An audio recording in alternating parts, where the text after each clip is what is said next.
So I'm Joan Kester. I work at George Washington University, and we've been doing this really fun research project called Transition Discoveries in the state. And today we're going to talk to you and share some resources and have you do some exploration. So we'll get started.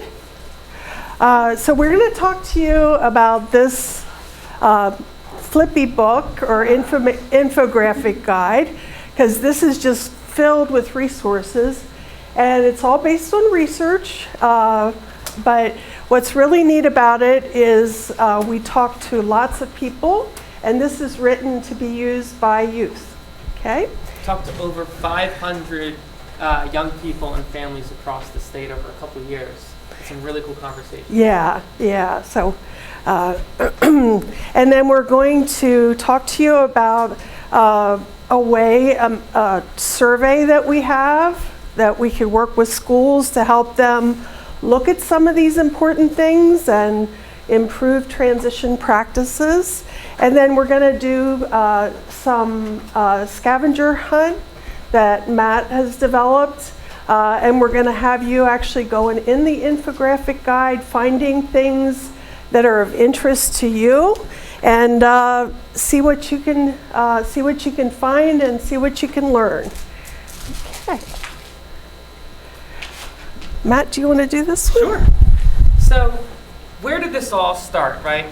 So our work is driven by this growing shift in the field, but also something that's really true to our hearts, that we want to move away from this idea of evaluating what works just based upon compliance, and we want to involve the entire community in that process. So that means having young people, their families, and everyone who supports them in school at the table talking together about what works, what can be improved, where can we grow.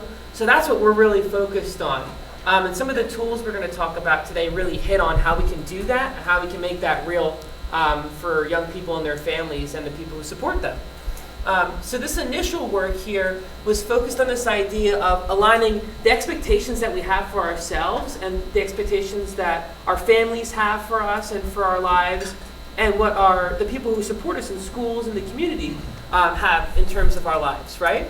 Mm-hmm. And then we wanted to work across all of those different people that support you, getting ready for adult life.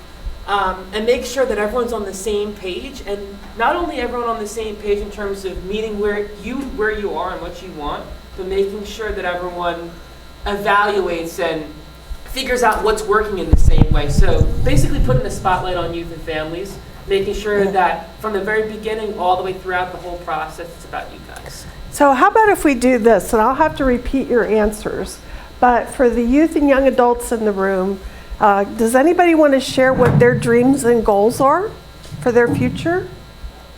What would you love to be doing when you finish school?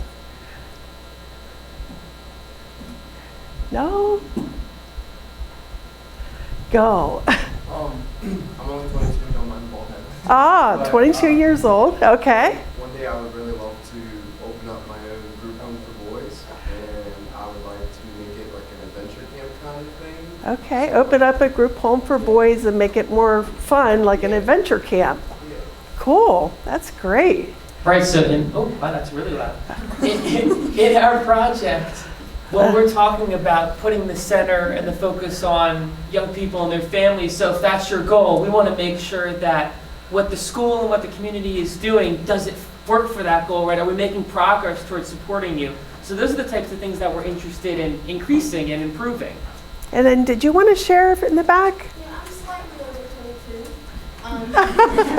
I have dreams and goals too, so Yeah. you are. So my goal would be to kind of have like a store where it's like a safe haven for young kids that may have some. A store is a safe they- haven for young yeah, kids? So like a lot of communities, they have like corner stores, but then when you get out to like the suburbs where we live, there are no corner stores. Corner Rec store. centers for them to hang out, so why Right. not have like a corner store where that they have that safe haven to where they can get a snack, hang out, and it's safe. Yeah, safe, like a rec center focused on being able to get out in the community and have fun. Nowhere else for them Yeah. It's like, you're gonna be outside getting in trouble, or you're gonna be here helping stuff, Yeah. do something.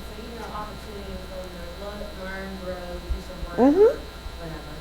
Yeah, so really just getting a place where the youth can learn and grow, have fun, be safe. And so when we start looking at the infographic guide, we heard a lot about dreams and goals that cover some of those things. Like, for example, we heard a lot about recreation and leisure, going out, having places to go out and have fun. So I just wanted to give you a chance to connect to the fact that that's what we were asking youth and families. What is it that you would love to do? And that's how this whole thing was built. This was all built off of that. Right, so we ended up having a ton of different events across the state over a couple of years where young people and their families and all of the people in the schools and the community who support them towards these goals we're talking about here came together, and we were really focused on figuring out their experiences behind these two questions. So the first one was, really, what are your dreams and goals for adult life, right? And then the second one is based upon those dreams and goals, so what you want to accomplish, what's being done right now that works to get you there. So if you're looking to get out in the community, you're looking to work somewhere specific in your career, that who's doing what right now that helps you get there, and if that's not happening, what should we be doing? And how can we do it better? So that's really what we were focused on. Yeah. Trying to figure out that roadmap, right? So if you've got a dream down the road that you're trying to get to, what's our road going to look like, and how do we support you? Yeah, so that's what this is all about. So kind of grab onto that and realize it's not just about a checklist or checking a box, not about necessarily an IEP. It's to start with youth and their families, to say, what are your dreams and goals? What's happening out there? And how can we make the connections or create new things if it's not out there? So when we talked to youth and families, they had 9 major things that they thought were most important. And you can look at the list, but of course, transition planning is important. Developing the IEP and having it be focused on, your short and long-term goals, focusing on jobs, independent living, going to college. And we heard a lot about how important it was for you to have a good supportive relationship with people that you work with in the school. And I won't go into tons of detail, but another really big one was in youth development. How can we help young people learn and grow and be leaders? Because we believe that everyone has a capacity to be a leader, in their own way. And so that's what that's all about. From that list right there, from my young people in the room, what do you think most of the people we spoke to in high school were most interested in from that list? Any guesses? Nope. Nope. Relationships. Right? So we're going to talk about that in a lot more detail in this section too, and get into that. But absolutely, we want to have that roadmap for what it's going to look like down the road in adult life. But we can't do that unless we have relationships, right? And we can't be fulfilled unless we have all of those relationships too. So work relationships, relationships with friends, right? Relationships, romantic relationships, and whatever that's going to look like, having a full life coming full circle with that. So that was absolutely one of the most important things that we talked about. So definitely. And what was really fun about what we did with the research is, who knows about the Pennsylvania Youth Leadership Network? PYLN? PYLN. Golden Sessions today, yeah. So this is their room. So they're going to be in this room doing a lot of sessions. And it's a group of youth and young adults with and without disabilities that are really focused on leadership, inclusive leadership, and youth development. So they actually ran the groups with the youth. So youth having a great time telling stories and talking about their dreams. And so we really got some great chance to talk to young people about what you really want. I So. think that was the really cool thing about it, that you normally hear research and you're like, right, it's kind of for universities and things like that. But really, when how we approach research and how we kind of came to all of these big focus areas that young adults and their families are interested in, is it was conversations like we're having now of what works and what your dreams and goals were. So I think that it's a pretty cool approach. Yeah, so from that process, we have this thing called the Transition Discoveries Quality Indicator Framework. And don't let that scare you. It's really the 9 things that we just showed you, and then all the practices underneath of it, things that can work. There are 55 of those, and that's the framework. That's how this whole infographic guide is organized. So we have this, and it's on secondarytransition.org website. So you can get that, and you can print it out, or you can use it electronically. But you can use it in any way that you think would be helpful. Okay? And the second thing that we have is the survey, because we are working with schools. And we want schools to talk to youth and families and what we call stakeholders, a bigger group of people that care about your transition, to find out how they're doing. But the neat thing is that we're asking youth and families to give input into that. And then we have a planning process to actually help them identify what's really going well, and we can share with other people. And then we also say, hey, this is an area you could grow, and we work with them on that. And then finally, we're working on curriculum in partnership with Patton, and we're going to have training modules, and we're going to be having another session where we talk about how this is going to be scaled up across the state. So we're really excited about what we're able to put out there. One thing, I think a cool way for young people to think about this too is you can think of that guide you have there, that handout, that big pack, as everything to do with making your way down towards that good life, whatever that looks like in adult life. So the infographic guide is all about your dreams and goals, and then the practices of how we get there and what that should look like to make sure that you can reach those goals. And then these things like the survey and the training and all this is to make sure that the people who support you guys are able to help you reach those goals. So we're trying to align your goals and everything that goes on in the schools and the community to make sure that we can align as best as possible. So it's the dreams and goals and the infographic, but we have this other component making sure that we kind of round out everything and we have everyone connected on the same page, everyone talking the same language, right? Okay? Yeah. Okay. Okay. All right, so does everybody have one? Everybody set? Okay, so. Not yet, I'm still listening. So this is just an example here. If you were to open up to the youth development slide there, you can just take a look at the screen. You don't have to peel through now if you don't want to.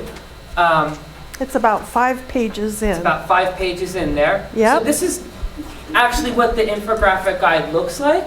So you always have this first page here, and this tells you everything you're about to learn about in that section. So this kind of gives me my own little roadmap of what I'm about to get into here, right? And then I can pick and choose what I'm most interested in. So maybe for me, I'm most interested in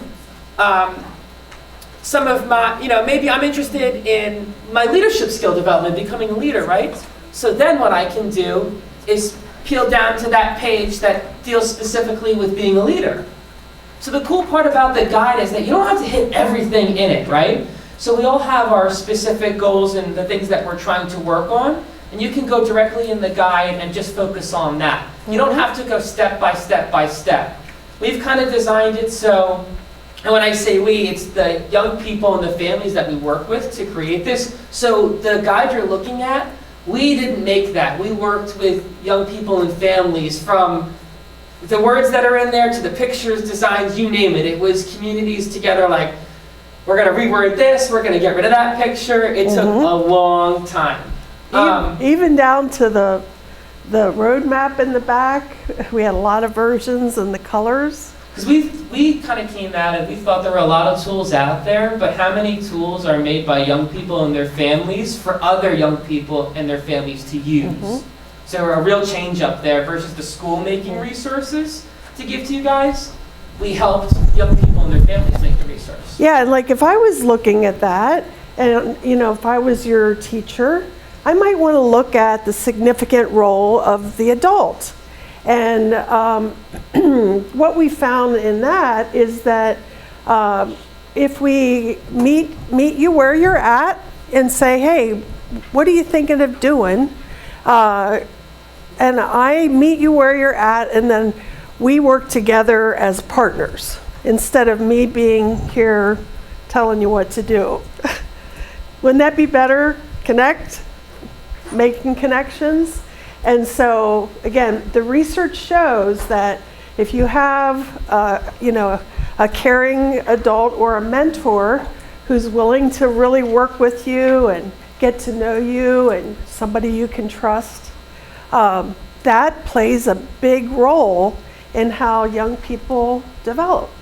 So for me as a teacher, I'd want to know about that, and I'd want to think about, well, how do I interact with my students? Do we have good relationships?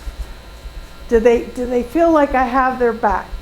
So that's just a couple of the examples in youth development. I wanted to say too, so it might be surprising, but I've been out of high school for a while, but I think back to what significant role of an adult means to me. And to me, that always sounds like, in my experience, is that teacher that really made an impact, that if things were tough, I could go to him or her, right? They were the one that made the difference in my school career, for sure. The people that you think back now, didn't matter what grade it was. So for the young people in the room, that's kind of where my head goes to.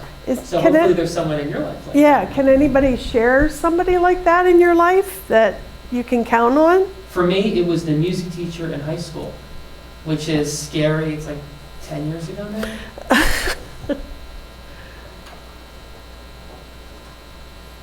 Do you have a person that you feel like you can go to? Well, so if we're not sure, then one thing we can do is take a look at that page and maybe see if any of those things that go into that significant role of adult are happening, and kind of brainstorm that. And if it's not happening, maybe bring it to your parents, your family, and to the school, and see if you can work on it. We're going to talk about the tools of how you can actually work on that and make that happen. Yeah, because it's really, really important.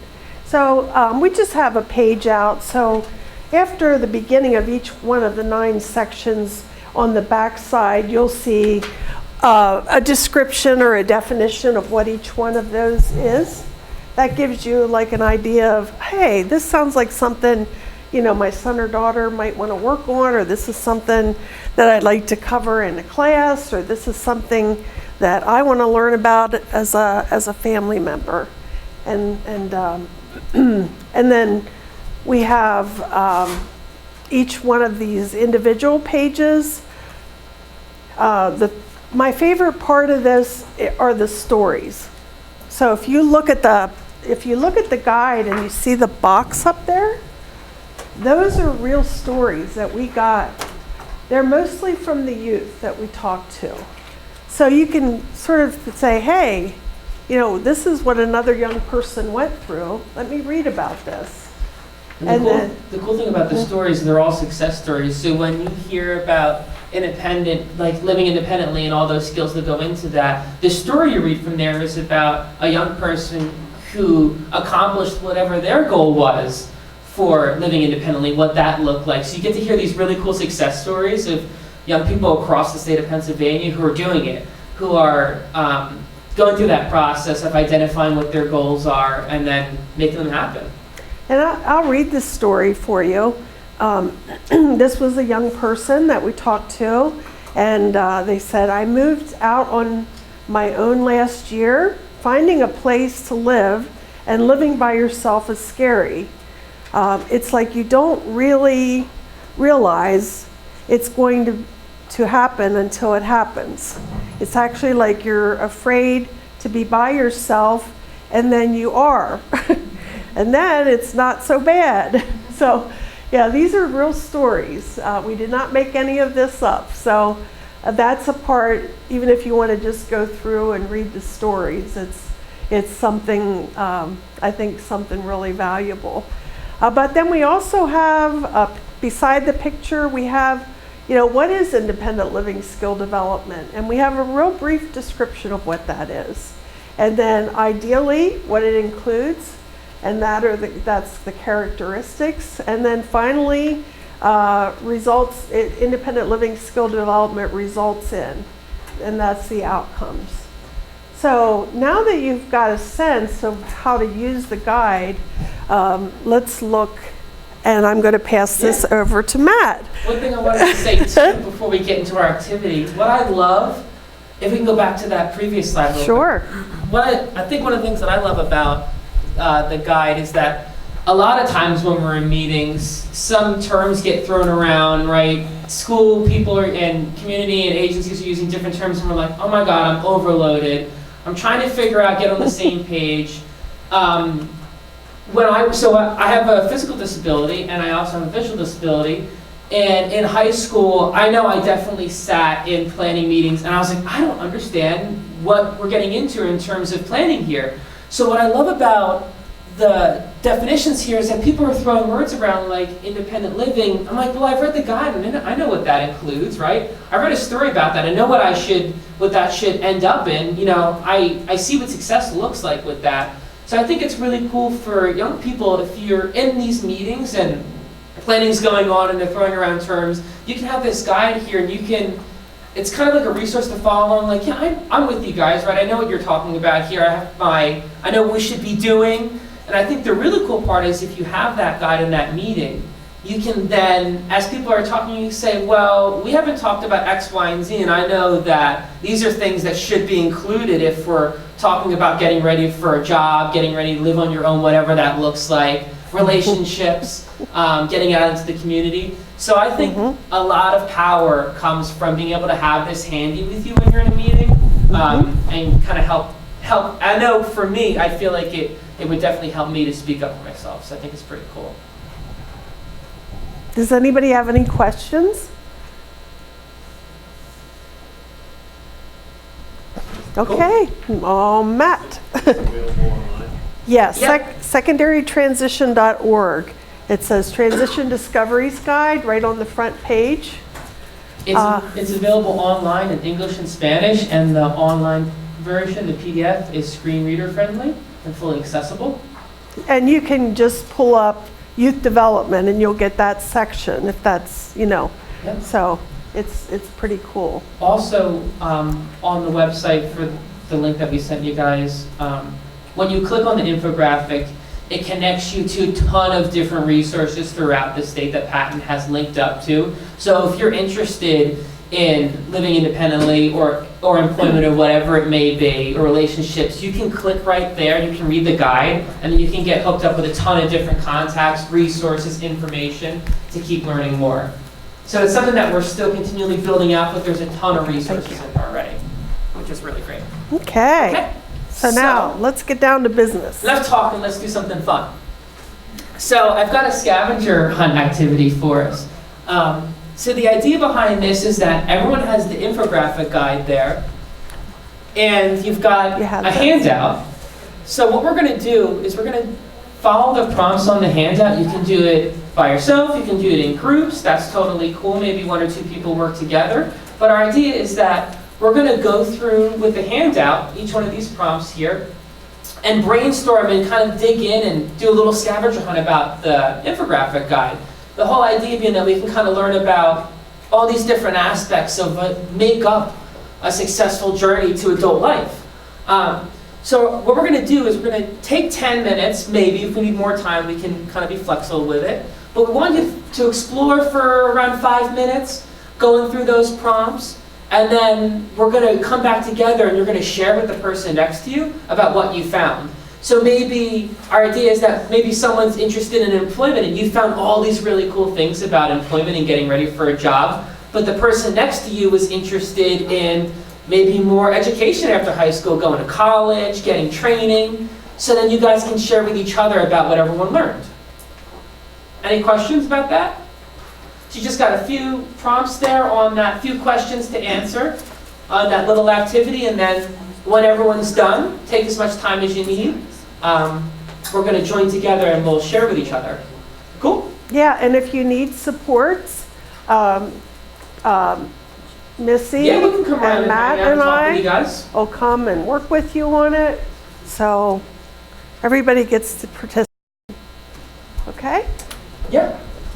Ready to reconnect? Okay, let's get going again.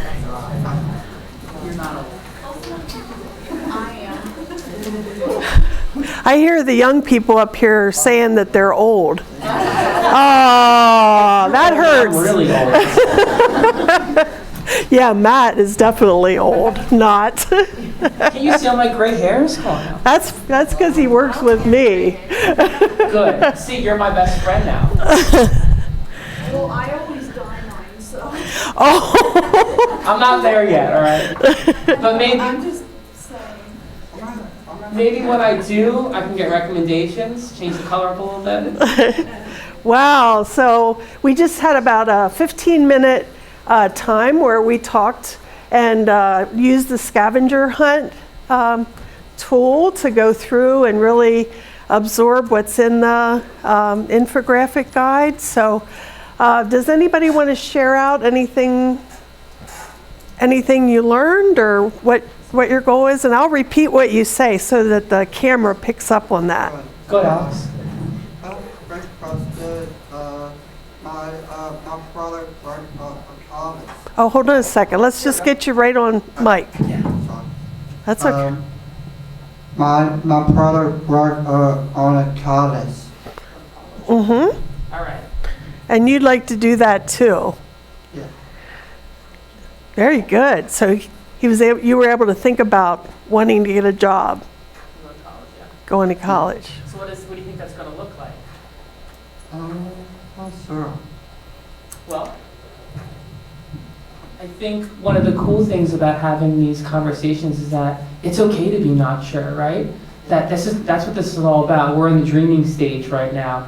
So if we're thinking about going to college and getting a job and everything that goes into adult life, that this is our opportunity to kind of brainstorm. It's throw the ideas out, right? Like, let's figure out what it's going to look like. Mm-hmm. So that's really cool. Anyone else from the table here while I have the mic? Let's talk about what we're brainstorming, everybody?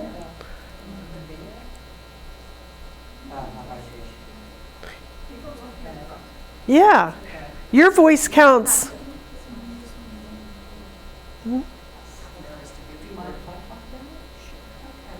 Okay. Miev was talking about how she really enjoys baking, but sometimes there are things that she still needs to work on in order to improve her baking skills, like getting all the fractions right, because that's very important when you're baking. Mm-hmm. I shared with her how I often burn things. That's because we all do need to learn. That Recipes can be difficult. Yep. Good. I think that's why I just resort to the microwave. Shared about Can you? using the microwave. Sometimes every microwave is different, and sometimes when it says 2 minutes, it said 2 minutes, and you put in 20, and it comes out 20 minutes, and then so it's tricky. Tricky to. Space is how you I did it with learn my to be mom. more careful next time. Right, so I think this is a really cool conversation about like having, like, so we were first talking about brainstorming about where we want to go, but like in this case, we're kind of already on our way there and then getting even better at what we can already do. So it's kind of like that cool progression down the road there. That's awesome. Yeah. I definitely, like I said, I just click the buttons on the microwave and I hope for the best. So if it says popcorn, I'm probably going to cook that for everything. Yeah, and another person made a comment. You had said it's okay to make mistakes. Right, Yep. that's Good. happens, and then you learn next time, what did I do that time? Yeah, Was so you- wrong, and now you're you know, the next time to really think about the right numbers so that it doesn't happen again. Yeah, so making mistakes is all part of learning. Yep, and it's a good, it's okay. None of us are perfect, right? I think we probably, at least for me, I think I learn better when I kind of have an opportunity to, make a mistake and kind of work through it and figure it out. Kind of find my own way to overcome it too. So that's definitely a great comment. Thank you. Yeah. I wanted to, if it's okay, I wanted to share a couple of the things we were talking about. Do you want to, can you, no? No, Okay. I'm gonna share that. Okay.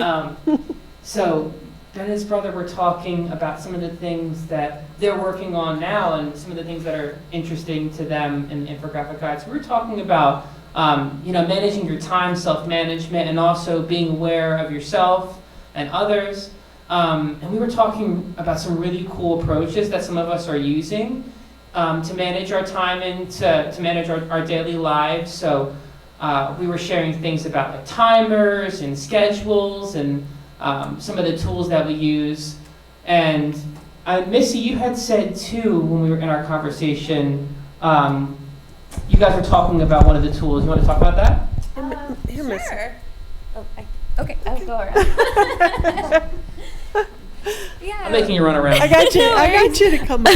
Thanks. Yeah, so we were talking about different ways of managing our time, as Matt was saying, and we're sharing with Ben and his brother about using Google, if we have smartphones, to use our calendar, schedule our time. So we have to designate specific time frames for specific items, and Ben loves to cook, so he's really good with time. So I'm sure he uses schedules and timers, and we also use sometimes other apps we have are notes. I use notes a lot to remember things because sometimes I can be very forgetful, but I love to be organized, so it's kind of like a contradiction.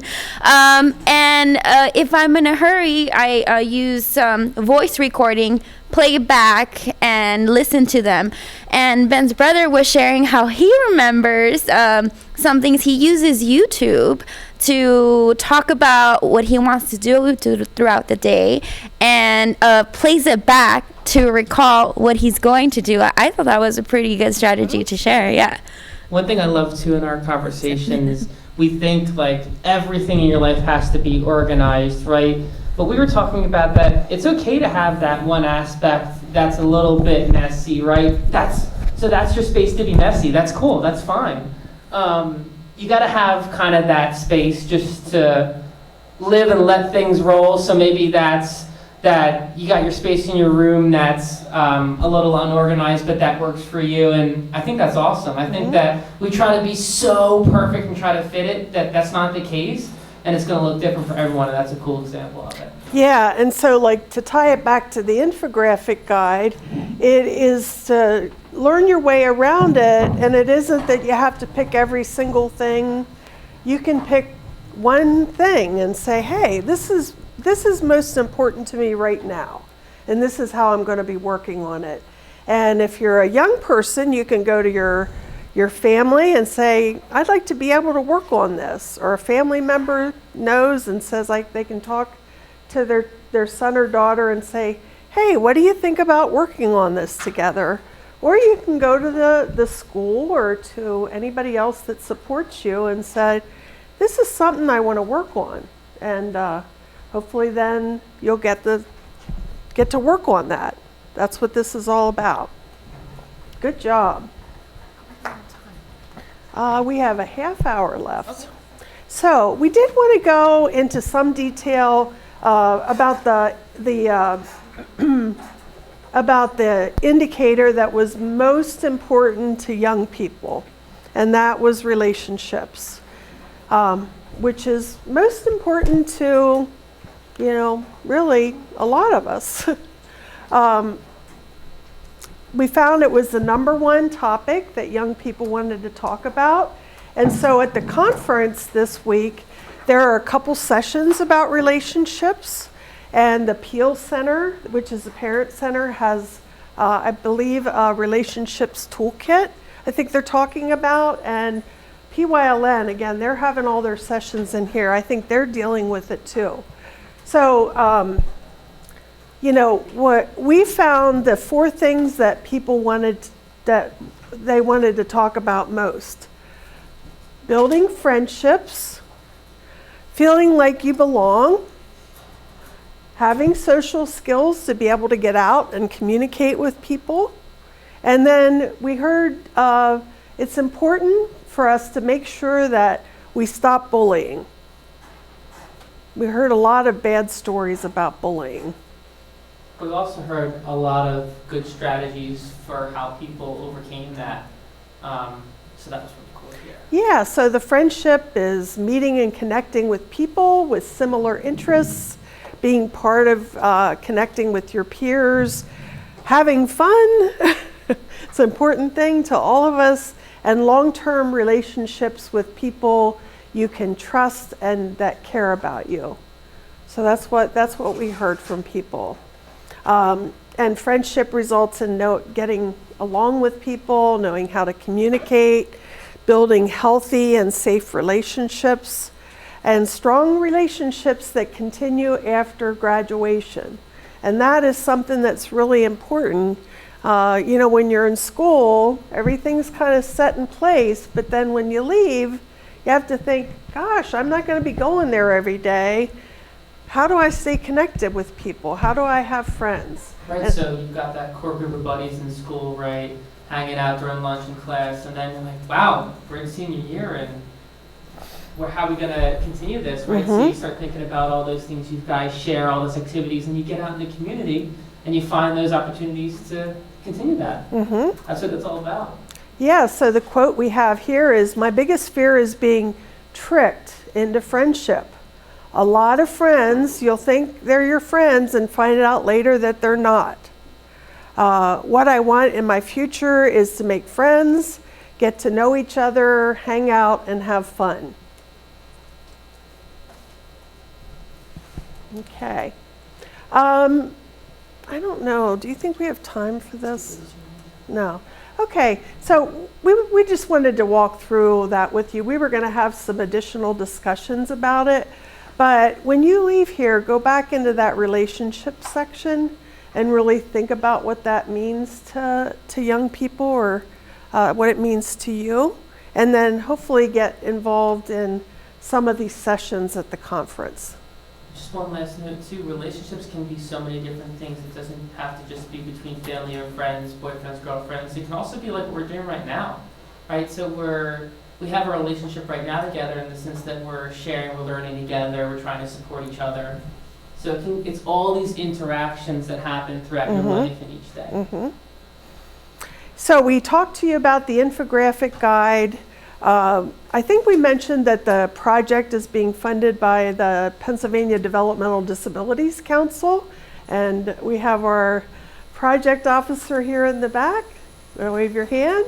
So what was really neat is that they had a vision of wanting to define transition and what that looks like based upon the voices of youth and families. So through that funding, we've been able to create all these great resources. And we actually have a new project where we're implementing this in three schools and communities. And so we're taking them through not only using the infographic, but now we want to talk to you about this actual survey and talk to you about how it was developed and how we're using it. Sure. Okay. Yeah. So I think just going back, a good way to think about this survey, or we don't have to go back in the slides, Okay. but just thinking back to the first part of the presentation, we talked about the tools, right? So the infographic guide that we just kind of talked about, relationships and all these other things, now we're looking at the tools for helping us to make sure that our schools and communities can support us in reaching these goals. Okay? So we call it the Quality Indicator Survey. And the Transition Discoveries Quality Indicator Survey here focuses on the 9 areas that we were just exploring. So transition planning, youth development, all of these things, right? College, employment, self-management, all of these things we were talking about. And the survey itself has a couple different sets of questions in order to get at these broad goals of, with the survey, we want to know what's happening in your community to support you, right? And if it is happening, does it work? So if we know something's happening and it works, the next thing we want to know is what's your experience with that? So if these good things are happening, we want to know what those good things look like and what your experience as a young person is, so then other schools and other communities can do the same thing. So we're all about figuring out what works and then being able to share that eventually across the entire state. So right now we have 3 communities, and what we're doing is we're using the survey to help youth, families, and all of the stakeholders, all the people in the schools, come together and talk about their experiences in making this transition and supporting transition, figuring out what happens, when it happens, who does it, right? Does it work? And then the experience behind it. The idea being that once we have all this information about what's being done, we not only can help those 3 communities make things even better, but then we can share information across the communities. So if one part of the state is doing something really great in terms of getting young people ready for college, we want to share that across the other part of the state.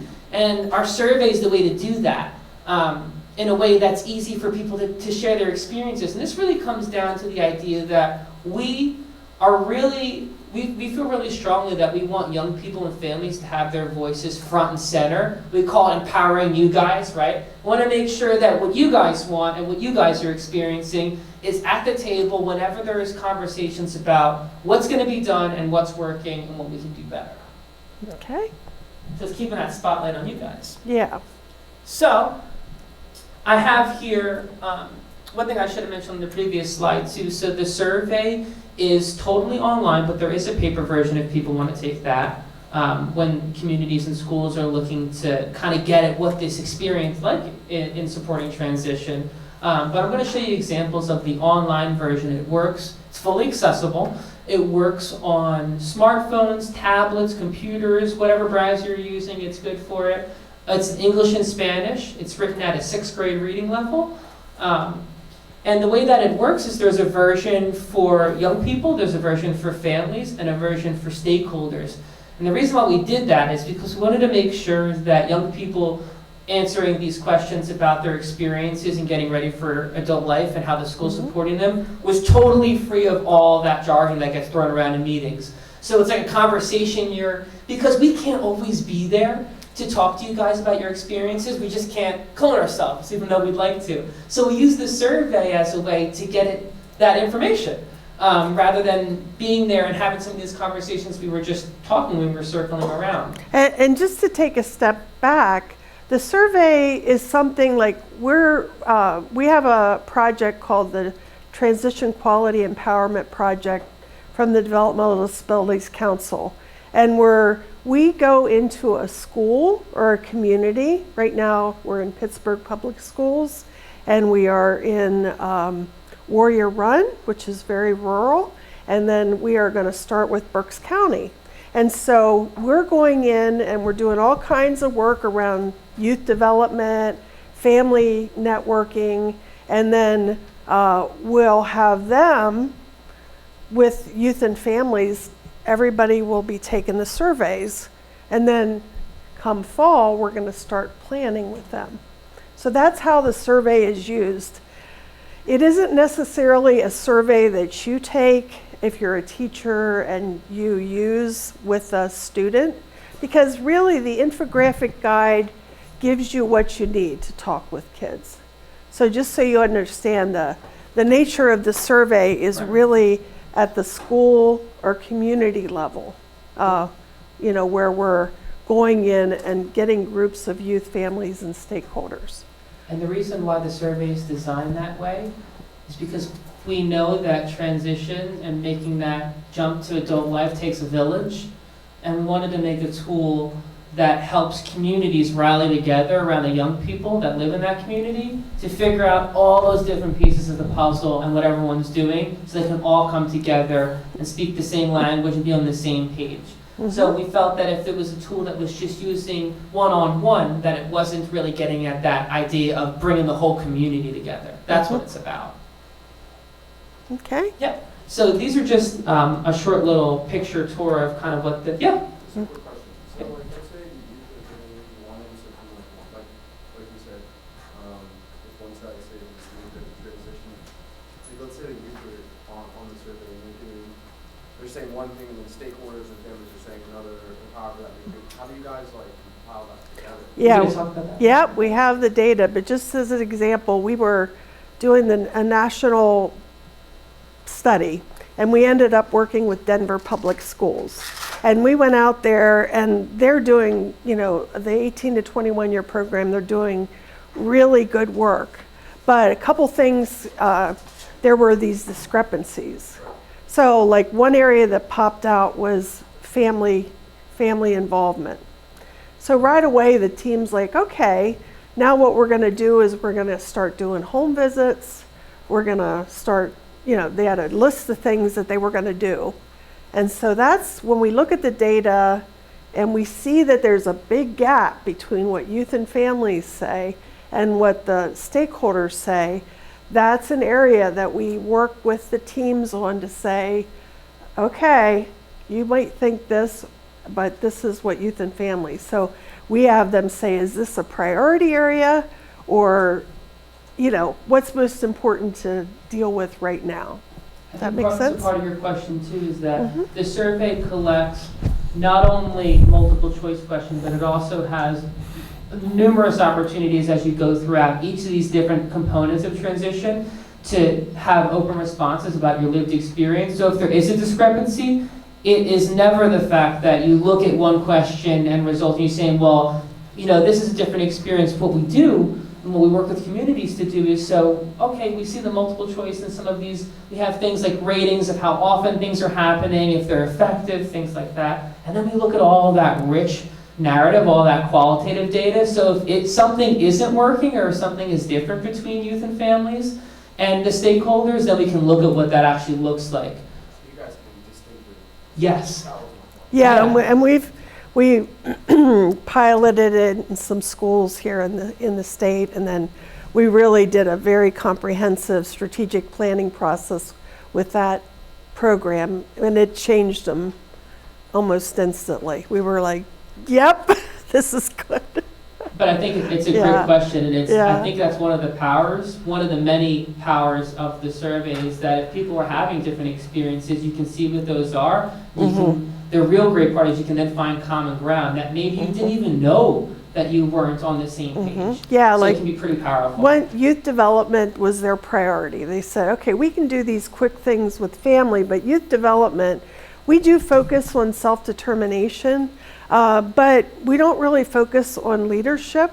And we had the opportunity to go to graduation, and all these past graduates are still coming to graduation. 9 years later. And we're like, this is like a gold mine.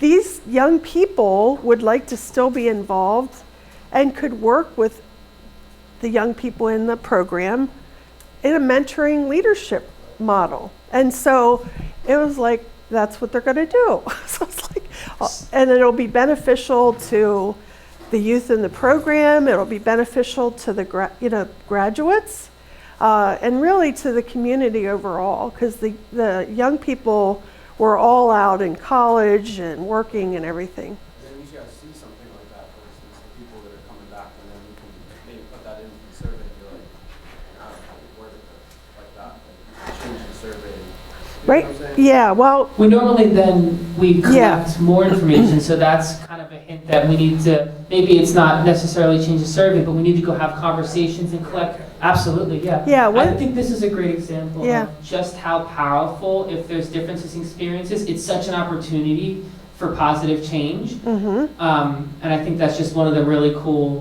many cool things about this. yeah, definitely. Definitely. Yeah, sure. But, and well, we'll talk about the Yeah. process, but Right. getting ahead of ourselves, huh? Yeah. You ready? Yeah. Okay. So, just for the sake of time here, this is just what I was saying before. We have the 3 different versions. So the way that it works is you click if you're a young person, or if you're a family member, or if you're a transition stakeholder, one of those people in the community supporting young adults in their transition, and then the survey automatically gives you the version that works best for you, that gets you the questions that get your experience. I'll paraphrase the big crazy Yeah. part up here. So all that is up here, as we were just talking about, there are a bunch of different types of questions on it. So you have opportunities to explain your experiences and rate them, and then also some open-end ones. Yeah, and we're developing a survey toolkit for youth and families, which would supplement that so that, you know, there's a rich experience or an authentic experience for young people to take the survey, so that we're working on that as we speak. Talk about the report.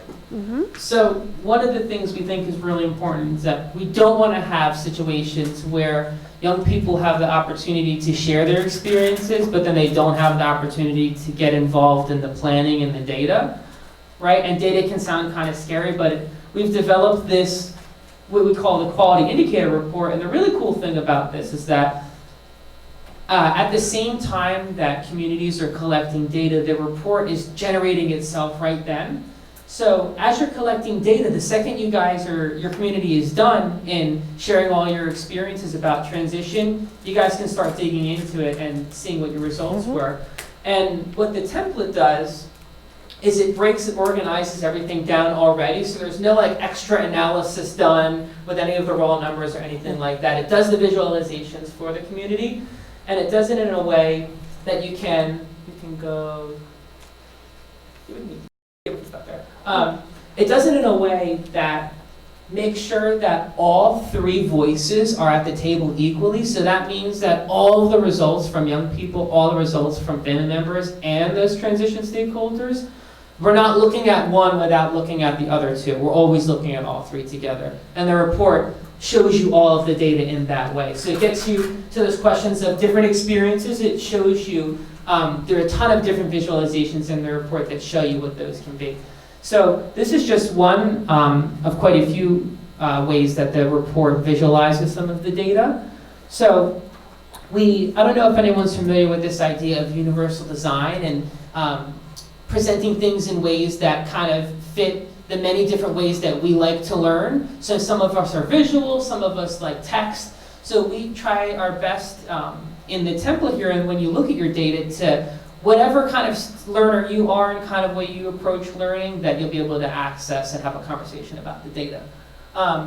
So not to get too into it, but this is a multiple choice question, and we always show that the results from the youth, families, and the transition stakeholders.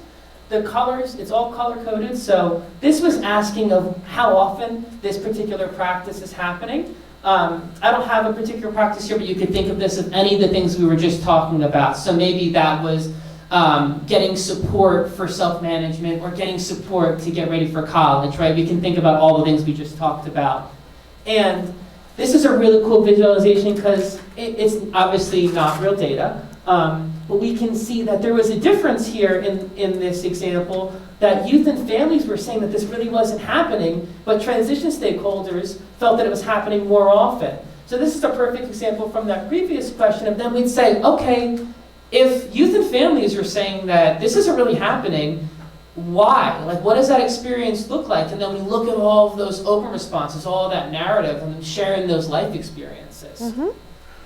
Yeah. No, wait, one quick question. Yeah. Sure thing. So, like, do you guys have, like, ambassadors from, like, the youth perspective, the family perspective, and the stakeholder perspective? We have, the way we're working in the project now from the DD Council is we have school champions, and then we are developing a group of youth leaders, stakeholder leaders, and family leaders. So we want, when we get to the ground floor to do the data collection, we'd like that whole team to be part of the planning process. And in order to make sure they can do that, I do a lot of the youth events for our project right now, and I've been working with a core group of young people in Pitt that are in high school and who had just graduated. And what we're doing now is making sure they have all of those skills before we go through that process of looking at the results, that they're empowered, that they have a sense of leadership and a sense of who they are and what they, really being all those different components that make up being a leader.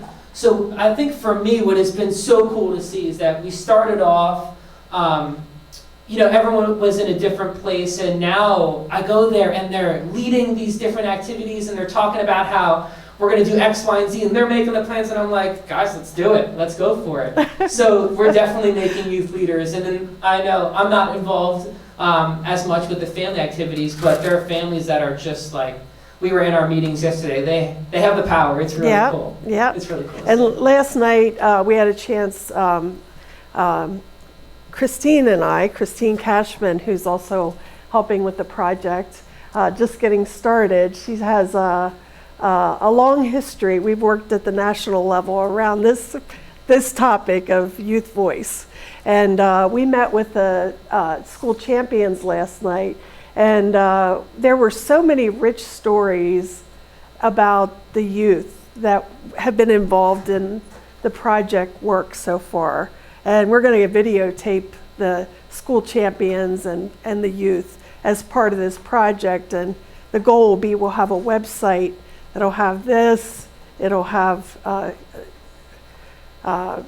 these activities that people can pull out and do, just kind of like, that's an example. And then we'll have video clips with it too. If you guys go to any of the events that PYLN holds, we partner with them, so some of the materials and activities behind their events and sessions that they hold this week are also going to be on there, but also ones that we create.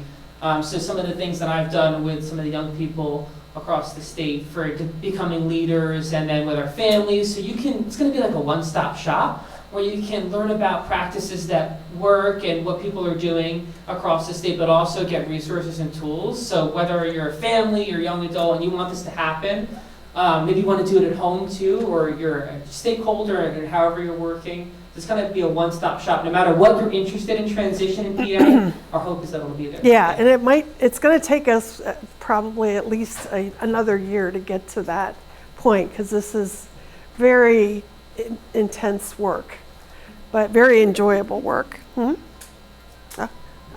have till 1:15. Yeah.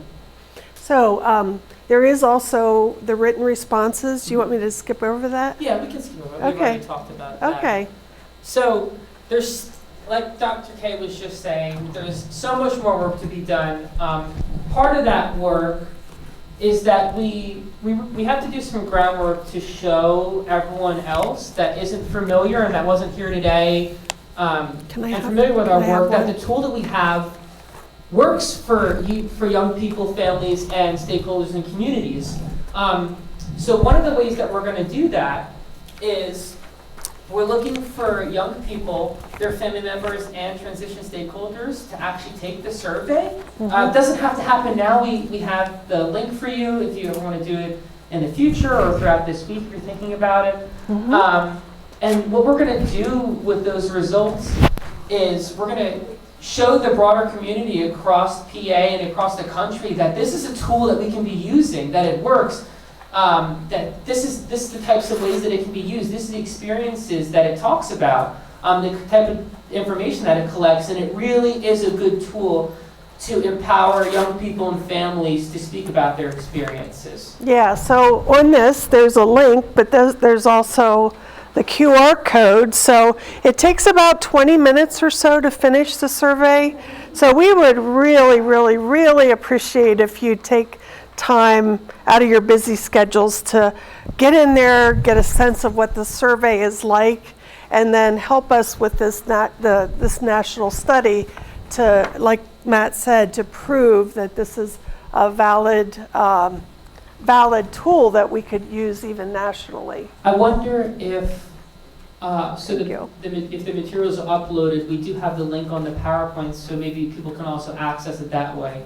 they can find the easiest way possible if you're interested in sharing your experiences. Yeah, We could do that. my contact information is on there. So if you have any questions or you want to talk about it, you can get in touch with me directly. And then Matt and I are joined on this, and Missy is being an instrumental role, and Christine is starting to engage. So it's we keep drawing people in because it's exciting work. We can. Okay. Yeah. Okay. Yeah, we can. All right. Okay, so I'm going to ask Missy to come up here and talk about the fact that we are just launching our social media campaign, and Missy is an expert on that. So I'll pass this to you. Hi. All right. So I'm gonna start developing a couple social medias. I started with Instagram. I have it over here. You guys can start following us. I've been posting some stuff about the conference already and our live story. If you want to be featured, make sure to use the hashtag TQEP YouthVoice19.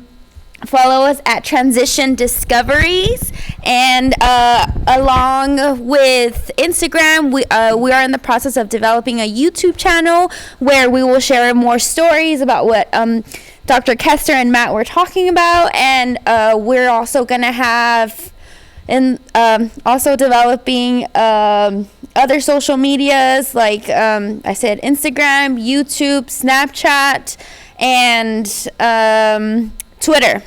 So, and eventually Facebook for the different subgroups of the communities that we can have access, all of them, to our website that is also in the process of being developed. But we are having our social media just slowly growing. Yeah. Our kickoff.